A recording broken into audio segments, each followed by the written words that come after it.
존경하고 사랑하는 우리 구독자 여러분 반갑습니다. 여러분의 천만 라디오 천회장입니다. 이제 저녁 시간이네요. 그래서 어느새 저녁 시간이 다가왔습니다. 저녁 맛있게 드시고 또 천회장의 이야기를 한번 또 들려드리도록 하겠습니다. 이번 시간 이야기는 조금 뭐 이렇게 별로 안 좋아요. 또 살벌한 이야기일 수도 있고 요즘 조심해야자 조심. 요즘 갑자기 주가가 좀 오르고 하다 보니까 이제 과열된 양상도 있고 이 틈을 타가지고 이제 공매도 세력들이 또 이제 슬금슬금 또 나타나기 시작합니다. B2도 많아요. B2 요즘 빚을 내 가지고 한 투자도 한 10조 원이 넘었다는 소리도 있습니다. 코스닥을 이끈 종목들이 지금 보니까 2차 전지주겠지. 2차 전지인데 보니까 에코프로비엠하고 에코프로 등 이 두 종목이 코스피를 거의 막 끌어올린 거나 마찬가지인 것 같아요. 11개월 만에 코스닥 900선을 또 진입을 했습니다. 이제 천스닥을 이제 바라보고 있죠. 천스닥 바라보고 있고, 주가 변동성, 이 변동성 경계에, 우리가 주목을 해야 돼. 경계하자는 겁니다. 하여튼 코스닥 지수는 11개월 만에 이제 900선을 이제 돌파를 했어요. 미국의 인플레이션 둔화 소식 때문에 그런 건지, 코스닥 상위 종목들이 장을 견인을 했다고 합니다. 일각에서는 올 들어서 코스닥 시장이 과열됐다고 합니다. 과열이 돼가지고 개인들의 B2가 빠른 속도로 늘어나고 있다. 그런 지적도 있습니다. 너무 빠르다. 큰일이다. 뭐 그런 이야기도 한 거죠. 여러분들 14일날 코스닥 지수가 한 1.07% 올랐어요. 07% 올라가지고 903.84로 잘 맞췄던데, 이렇게 코스닥 지수가 종가지 기준으로 900선 위에 그 마감한 것은 지난해 5월 4일, 지난해 5월 4일이 900.06이었거든. 이 이후로 벌써 한 11개월 만에 다시 돌아온 겁니다. 참 지긋지긋했다. 거의 한 1년 정도 계속 막 비리비리 했기 때문에 이제 결국은 이제 900선 다시 온 거예요. 코스닥은 연초부터 막 상승 가도를 달리더라고. 갑자기 요즘 미쳐가기 시작하더니 계속 오르고 있습니다. 그래서 올 들어서 보니까 벌써 이날까지 상승률이 34.6%야. 지금 전 세계적으로 봤을 때 코스닥만 지금 막 미친 듯이 올라가고 있어. 코스닥만 올라오고 있습니다. 같은 기간 코스피는 상승률이 한 15.5%밖에 안 돼요. 15.5%. 거의 2배를 이상 올랐어, 코스닥이. 코스닥만 이렇게 오르더라. 세계 주요국 지수 중 가장 빨라, 가장 가파르다. 그런 이야기가 있다는 거죠. 이렇게 코스닥 상승세를 보니까 2차 전지 등 일부 섹터들의 기업들이 주도를 했습니다. 일부 섹터. 그게 2차 전지 등 일부 섹터인데 테마성이 좀 약간 강하기도 해요. 올 들어서 이날까지 에코프로 주가가 약 5배 올랐다고 하는데 엄청나게 올랐죠. 계열사인 에코프로 BM도 벌써 2배 이상 올랐어요. 200% 이상 올랐고. 그래서 에코프로 형제주들이 이번 주 들어서 약간 조정받고 있지만은 그래도 조금씩 오름세로 이제 마감을 했어요. 마감을 했고, 에코프로는 전날보다 0.6%, 에코프로 BM은 3.3% 좀 올랐죠.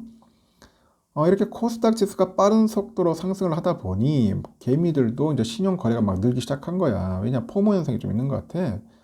지금 안 사면은 또 놓칠 수 있다. 그런 또 심리가 작용되는 것 같아요. 지난 13일 기준 했을 때 코스닥 신용거래 유동자 잔액을 보니까 10조 1,400억이에요. 10조 1,400억. 지난해 6월 4일이 10조 1,300억이니까 한 10개월 만에 다시 또 10조 원대를 늘어선 겁니다. 10조 늘어요. 근데 또 주가가 살아나기 시작하니까 빚을 내 가지고 투자를 해야겠다는 생각이 드는가 봐요. 그래서 올해 초에 비교해 보니까 석 달여 만에 30.8%나 급등을 했다는 거지. 이렇게 코스닥 신용거래 융자 잔액은 지난달 중순부터 유가증권 시장을 앞지르고 있는데, 연초만 해도 유가증권 시장 잔액이 코스닥보다 한 1조 원 정도 많았어요. 많았는데 올 들어 늘어난 그 코스닥 신용 잔액은 대부분 2차 전지 관련주가 주도를 한 거야. 그러니까 돈 빌려가지고 지금 2차 전지 산다고 난리야. 이게 굉장히 위험한 거거든. 이 B2로 하다 보면 나중에 떨어지면 반대매매 나온단 말이야. 그래서 이게 무서운 겁니다. 빚을 내 샀는데 주가 빠지면 이제 미친 듯이 또 빠지기 시작하면은 반대매매도 나면 계속 떨어집니다. 주가 빠집니다. 그래서 개미들이 쌓아올린 탑은 오래 못 간다는 거예요. 자기가 가지고 있는 여유 있는 자금으로 투자를 해야 하는데 빚을 내 가지고 하면 이게 무너진다는 거지. 무너집니다. 아물 것 같아요. 자꾸 지금 요즘 보니까 몇몇 사람이 나와가지고 막 바람 일으키던데 2차 전지 관련돼 가지고 막 사야 한다는데 이 돈 없는 사람들이 자꾸 이제 거기에 이제 어? 선동이 돼가지고 이제 빚을 내가지고 한다는 게 위험한 거라는 거죠. 결국 주가 빠지고 조정받으면은 날아가는 거예요. 그래서 여러분 그 주가 변동성 확대를 경계를 해야 합니다. 진짜 경계를 해야 돼요. 잘못하면은 그대로 빨립니다, 그냥. 이렇게 코스닥 시장 화랑은 개미들이 주도를 합니다. 개미들이. 지금 외인이 주도한 게 아니야. 또 기관도 한 거 아니고 개미들이 했어. 개미들이. 한국거래소에 보면은 그 개미들이 연초부터 이날까지 코스닥에서 4조 7,200억 정도를 순매수했어요. 4조 7,200억. 이 작은 게 아니죠. 그 같은 기간에 기관애들이 3조 1,230억, 외국인들은 2,950억 팔았는데 기관들은 계속 팔고 개미들은 계속 사고 뭐 그런 모습을 보인 겁니다.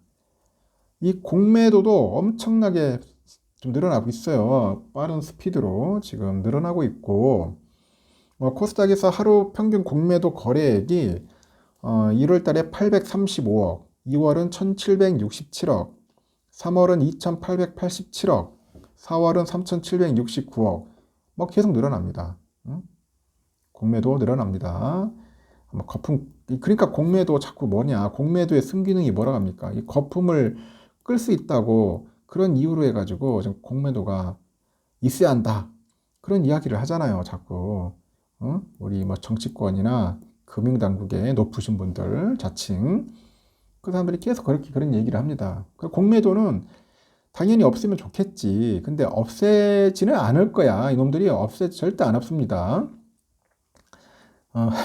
기업 프렌들이 아니야. 친기업적인 그런 마인드, 프렌들리 마인드를 갖고 있기 때문에 절대로 공매도는 없애지 않을 거예요. 그래서 공매도 그 대기자금 성격으로 분류되는 그 대차거래 잔액, 대차거래 잔액도 증가하고 있다. 13일 보니까 대차거래 잔액이 80조 4,570억이야. 80조 4,570억이다. 그 공매도는 그동안 주가가 많이 오른 일부 종목에 집중이 됩니다. 예를 들어서 잘 보세요. 천 회장이 만약에 기관이다. 일명 개관에 속해 있다. 그럼 돈 벌어야 할 거 아니야. 개관이니까.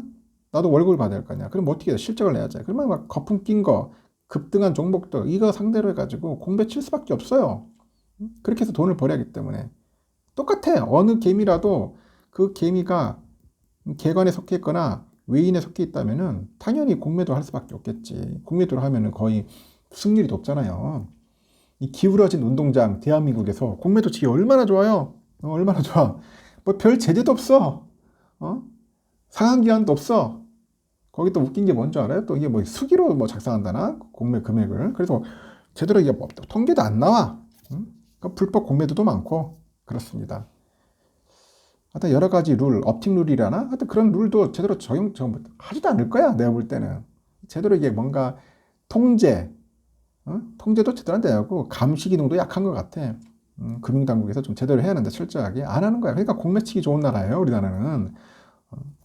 그 기관 애들하고 외인들이 이제 아주 막 눈 시퍼렇게 뜨고 이제 그 높은 종목들 떨어뜨릴 겁니다. 특히 얼마나 좋아요. 막 80만 원까지 갔다. 예를 들어서 막 쳐가지고 막 40만 원, 막 30만 원까지 떨어뜨린다 생각을 해보세요. 완전 땡큐 아니야. 그래서 우리 개미들이 좀 피해볼까가 걱정됩니다.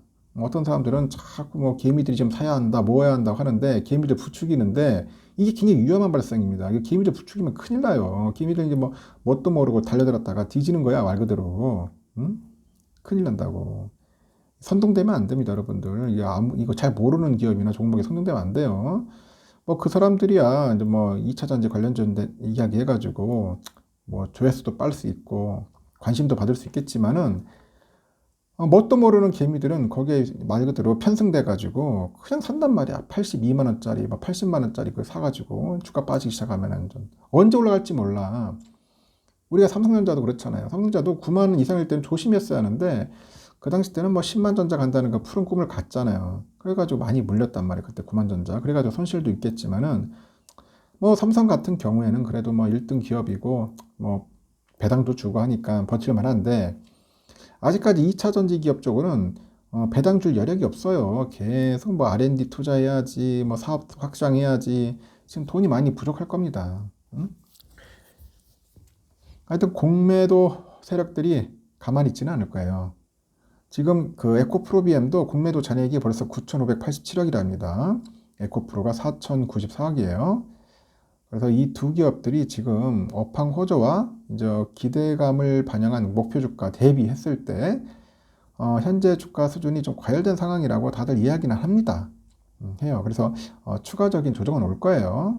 오더라도 기존에 뭐 한 10만 원 정도에 산 사람들은 괜찮아. 그래 갖고 있으면 돼.